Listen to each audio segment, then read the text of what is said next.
दोस्तों, ममता बनर्जी के सामने अब तेज प्रताप यादव अपने प्रत्याशी उतारेंगे। तेज प्रताप अपने पुराने तेवर में आ चुके हैं और अब तो उन्हें अपने पिता लालू प्रसाद यादव का भी साथ मिल चुका है। परिवार में अब सब कुछ ठीक होता हुआ दिखाई दे रहा है। भले ही तेजस्वी यादव से अभी दूरियां हो, लेकिन लालू प्रसाद यादव जैसे ही तेज प्रताप यादव के दही चूड़ा कार्यक्रम में जाते हैं, इससे साबित हो जाता है। और यहाँ तक कि वो इस बयान को भी देते हैं कि अब तेज प्रताप के साथ सारी चीजें ठीक हैं, वो परिवार के साथ ही रहेंगे। ये बात खुद लालू प्रसाद यादव कहते हैं। इस बीच जब दही चूड़ा कार्यक्रम के बाद तेज प्रताप यादव प्रेस कॉन्फ्रेंस करते हैं, तो अपनी इस प्रेस कॉन्फ्रेंस में वो इस बात को बताते हैं कि वो बंगाल में चुनाव लड़ेंगे और ममता बनर्जी के सामने अपने प्रत्याशियों को खड़ा करेंगे, उनके खिलाफ चुनाव लड़ेंगे। आप उनका सबसे पहले वो बयान सुनिए।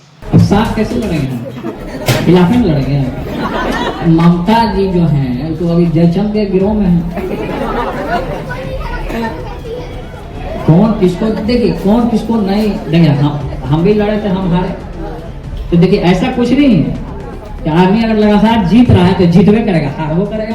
हमारे पिता भी कई एक बार हारे हैं। देखिए हर एक जगह से हमको ऑफर आता है, हमको एक्सेप्ट करना ना करना ये हमारी जिम्मेवारी बनेगी। अगर कुछ इस तरीके का माहौल बनेगा, सबसे पहले हम मीडिया के लोग को भोज देंगे। ये पहली बार नहीं है जब तेज प्रताप यादव ने इस बात को कहा हो। इससे पहले भी वो इस बात को कह चुके हैं कि जहां जहां पर भी देश में चुनाव होगा, उस जगह पर जनशक्ति जनता दल, जो उनकी अपनी पार्टी है, वो चुनाव जरूर लड़ेगी। वहां पर वो अपने प्रत्याशी जरूर उतारेंगे और इसकी शुरुआत वो पश्चिम बंगाल से कर रहे हैं। बिहार में जब विधानसभा का चुनाव हुआ था तो उस वक्त भी उन्होंने 40 के आसपास अपने प्रत्याशियों को उतारा था। भले ही वो हार गए थे, वो खुद भी इस चुनाव में हार गए थे, उन सारे प्रत्याशी भी हार गए थे, लेकिन फिर भी वो अपनी पार्टी को धीरे धीरे बड़ा करना चाहते हैं और वो इस बात को लेकर बिल्कुल भी डीमोटिवेटेड नहीं है। यहां तक कि अपने बयान में भी उन्होंने इस बात को कहा है कि भाई सभी हारते हैं, मैं भी चुनाव हारा हूं, इसका मतलब ये नहीं है जो जीतता आया है वो हमेशा जीतता ही रहेगा। कभी ना कभी हमें जीत मिल सकती है, कभी हार भी मिल रही है, तो उसमें कोई बड़ी बात नहीं है। उनके पिताजी भी कई बार चुनाव हारे हैं और इसी बात को कहते हुए उन्होंने इस बात को साफ कर दिया है कि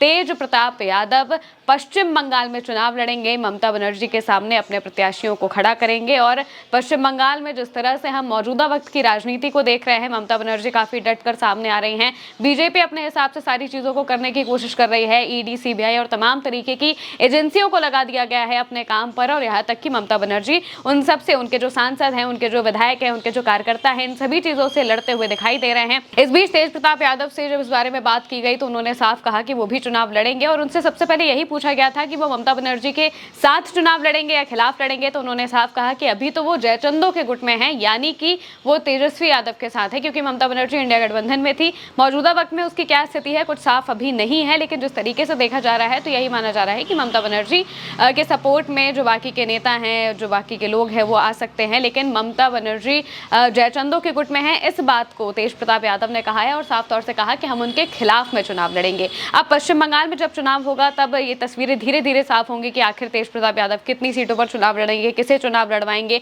वहां पर उनकी स्ट्रैटेजी क्या होगी और किस तरीके से इसका नुकसान किसको होगा। क्योंकि अभी मौजूदा वक्त में बहुत ज्यादा नुकसान होता हुआ दिखाई नहीं दे रहा है, क्योंकि पश्चिम बंगाल में बहुत ज्यादा तेज प्रताप यादव के जाने से कुछ असर नहीं पड़ने वाला है, क्योंकि वहां पर ममता बनर्जी काफी स्ट्रांग तरीके से लड़ती आई हैं और वहां पर सीधा मुकाबला बीजेपी से ही है, क्योंकि बीजेपी भी उसी तरीके से ममता बनर्जी को हराने की पूरी कोशिश कर रही है। तो वहां पर जो मेन मुकाबला है वो टीएमसी और बीजेपी के बीच में है और इस बीच में अगर छोटे मोटे दल आते भी हैं तो वो अपना वर्चस्व बढ़ाने के लिए आ सकते हैं। हो सकता है कि थोड़े बहुत वोट कटे, लेकिन बहुत बड़ा अंतर नहीं आने वाला है। लेकिन तेज प्रताप यादव जिस तरीके से अपनी पार्टी को एक्सपैंड करने की इच्छा कर रहे हैं, उसे बढ़ाने की कोशिश कर रहे हैं, ये बताता है कि वो अपनी राजनीतिक चीजों को लेकर कितने ज्यादा एक रोड मैप बना चुके हैं कि उन्हें किस तरीके से चुनाव लड़ने हैं, किस तरीके से अपनी चीजों को करना है। हालांकि एक दिन पहले उन्होंने तेजस्वी यादव को लेकर यह भी बयान दिया था कि तेजस्वी यादव को अपनी पार्टी को जेजेडी में मर्ज कर लेना चाहिए, यानी कि उनकी पार्टी में मर्ज कर लेना चाहिए। तो ये काफी बड़े बयान है जो कि तेज प्रताप यादव इस बीच दे रहे हैं। दही चूड़ा कार्यक्रम जब होता है तो ऐसा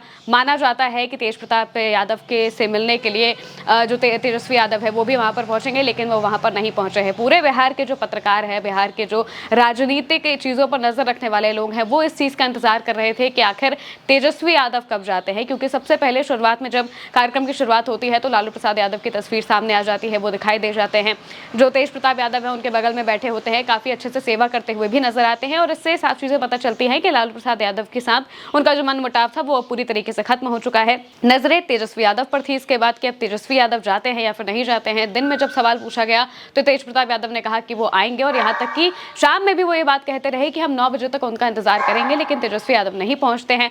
तेजस्वी यादव की तरफ से इसको लेकर कोई खास वजह नहीं बताई गई है, लेकिन माना जा रहा है कि तेजस्वी यादव अभी बहुत ज्यादा तेज प्रताप यादव के साथ दिखना नहीं चाहते हैं या फिर वो अपने हिसाब से जो भी चीजें हैं वो करना चाह रहे हैं। लेकिन तेज प्रताप यादव ने अब साफ कर दिया है कि वो पश्चिम बंगाल में चुनाव लड़ेंगे और यहाँ तक कि उन्होंने ये भी कहा है कि आने वाले वक्त में जब उत्तर प्रदेश में चुनाव होंगे तो उत्तर प्रदेश में भी वो चुनाव लड़ते हुए दिखाई देंगे। तो आखिर इससे किसका फायदा होगा, किसका नुकसान होगा, ये तो आने वाले वक्त में ही पता चलेगा। लेकिन तेज प्रताप यादव अब वापस से अपने पुराने तेवर में ही लौटते हुए दिखाई दे रहे हैं। फिलहाल के लिए मेरे साथ इस खबर में इतना ही। आप देखते रहिए उल्टा चश्मा यूसी।